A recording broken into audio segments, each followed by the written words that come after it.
Kamsat at datad to yung sampagita silang solana mata-mata yung naghakot iti mais. Ayan, so 3 biyahe dito yung kakabsat, last biyahe. Ayan, at wag kaya ni my best friend, my kumpare. Ayan, shout out to iti farmers. Ayan,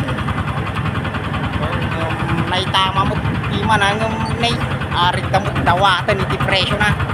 So 13 pesos lang iti dry iti mais. Nagrigat, manubulan mo nga urayang Nakakaskas ang timang nalon. Naginat piniinak yung abono na. Laklakan gamot.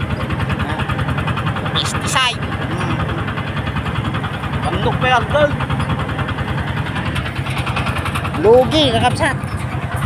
So nga dagiti kumamot traders medyo atay kumamot kapnukan nga presyo iti ipairal yo iti manalong tapno ka basta ke makalong awmag.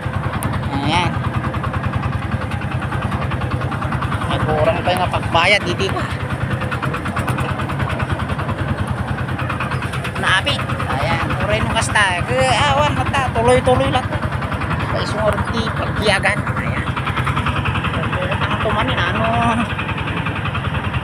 pa nagmumula. Ayan, okay.